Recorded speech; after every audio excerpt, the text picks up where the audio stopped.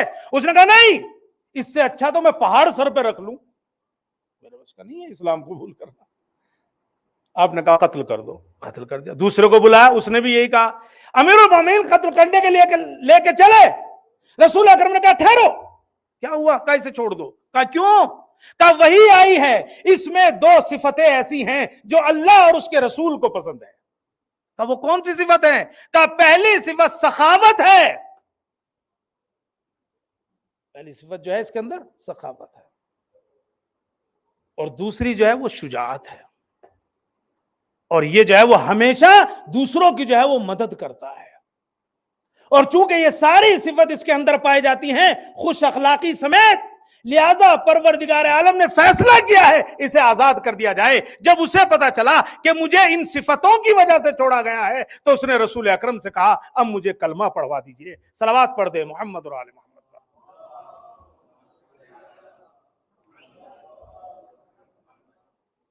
تو تیسری چیز کیا ہے؟ وَاتَّبَعْتَ سُنَنَ نَبِيِّ، نبی کی سنت پہ عمل۔ اہم ترین سنت کیا ہے؟ خوش اخلاقی ہے۔ ہمیں اپنا خوش اخلاق اگر آدمی نہیں ہے نا، کچھ بھی چیز کام نہیں آئے گی۔ رسول اکرم کے پاس ایک شخص آیا اور اس نے کہا ہماری جو ایک پڑوس میں عورت ہے بہت عبادت کرتی ہے، بہت روزے رکھتی ہے، بہت نمازیں پڑھتی ہے، لیکن بد اخلاق ہے۔ آپ نے کہا کوئی فائدہ نہیں، لا خیر فیہا ہی من اہل النار، کوئی فائدہ نہیں ہے اس میں، وہ دوزخی ہے۔ لا خیر فیہا ہی من اہل النار، وہ دوزخی ہے۔ سعد ابن معاذ کتنے بڑے صحابی تھے، کئی جنگوں میں شریک ہوئے، 70,000 فرشتے تشییع جنازہ میں شریک تھے، رسول اکرم ایڑی پہ پنجوں کے بل چل رہے تھے۔ لوگوں نے پوچھا اس طرح کیوں چل رہے تھے؟ کہ اتنے فرشتے تھے، پاؤں رکھنے کی جگہ نہیں تھی، خود نے غسل و کفن دیا تھا، قبر میں اتارا تھا۔ یہ ساری چیزیں دیکھ کے ماں نے کہا تمہیں جنت مبارک ہو سعد۔ رسول اکرم نے کہا کیا کہتی ہو؟ ابھی وہ جنت کی بات چھوڑو، ابھی تو ان پہ فشار قبر ہو رہا ہے۔ لوگوں نے پوچھا فشار قبر؟ یہ ساری چیزیں ہم نے اپنی آنکھوں سے دیکھی ہیں اور آپ کہتے ہو فشار قبر ہو رہا ہے، کیوں؟ کہا وہ اپنے گھر میں بد اخلاق تھے۔ یہ ساری چیزیں کام نہیں آئیں گی اگر بد اخلاقی ہے۔ اللہم اجعل محیایا محیا محمد وآل محمد ومماتی ممات محمد وآل محمد۔ اس کے لیے ضروری ہے ان کی زندگی کا مطالعہ کیا جائے، ان کی زندگی میں جو صفات پائے جاتے ہیں ان کو لفظوں کو عمل میں لایا جائے اور انہیں اپنی روح میں اتارا جائے، اور پھر اس دعا کو پڑھا جائے تو اس کا اثر زیادہ ہوگا۔ صلوات پڑھ دے محمد اور آل محمد۔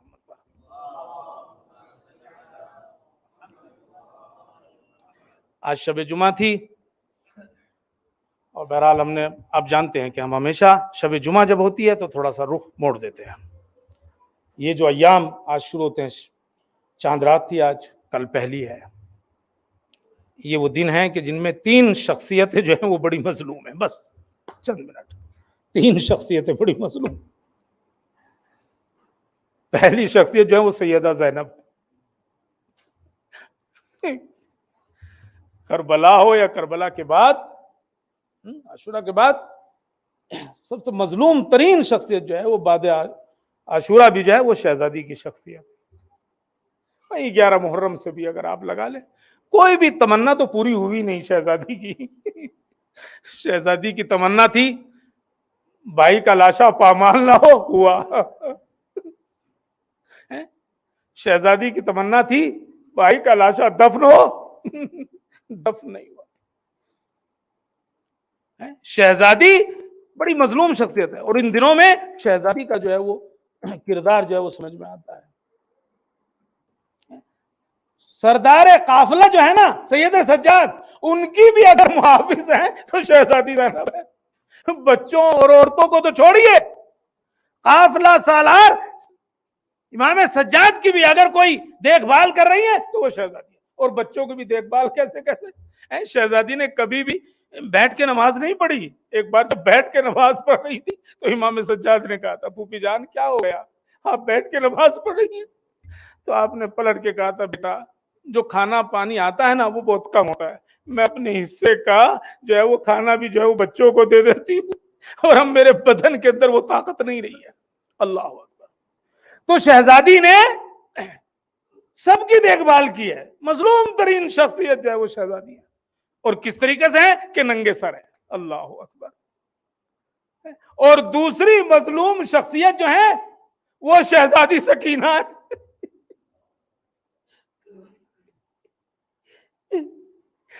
ہمارے معاشرے میں بھی اتنی گراوٹ آنے کے باوجود بھی جب یتیم کو دیکھتے ہیں نا, اور شاید کچھ سال گزرنے کے بعد نہ, مگر اگر فوراً ہی کوئی ایسا یتیم سامنے آ جاتا ہے تو ہر کوئی سر پہ ہاتھ رکھ دیتا ہے.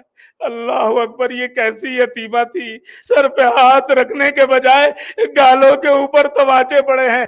اللہ اکبر. اور صرف تماچوں کی بات نہیں ہے, گوشوارے چھینے گئے ہیں, نکالے نہیں گئے ہیں, چھینے گئے ہیں عزیزو. تبھی تو شہزادی کا پورا بدن جو ہے وہ خون میں ڈوب گیا تھا.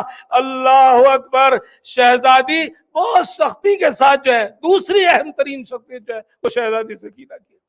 نہیں پتا کب کھانا پانی ملا, کب ایسا موقع آیا کہ جتنی ضرورت تھی اتنا پانی ملا ہو.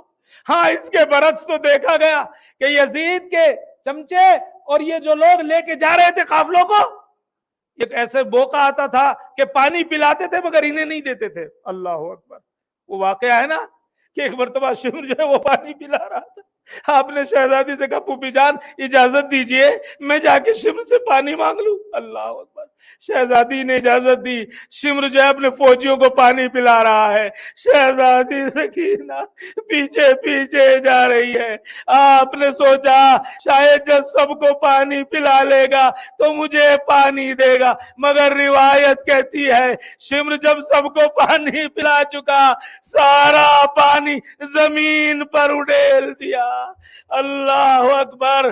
تو عزیزو دوسری اہم شخصیت شہزادی سکینہ کی ہے.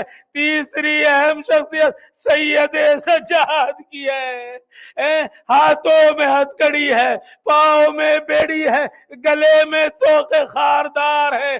اللہ اکبر. عزیزو یہ توق خاردار یعنی کہ جس میں خود کانٹے تھے, یہ گلے میں چبھتا تھا. ایک روایت آج میرے سامنے سے گزری, میرا دل دہل گیا. روایت کہتی ہے امام نے ایک جگہ کچھ کپڑا مانگا, جب کپڑا لایا گیا تو کہتے ہیں کہ امام نے اپنی گردن اور توق کے درمیان میں رکھا. کسی نے پوچھا آقا ایسا کیوں کیا؟ کہا کیا کروں, ارے جب گرمی ہوتی ہے اور یہ توق اتنا گرم ہو جاتا ہے میرے گردن کی کھال گلنے لگتی ہے. اللہ اکبر. اجرکم اللہ.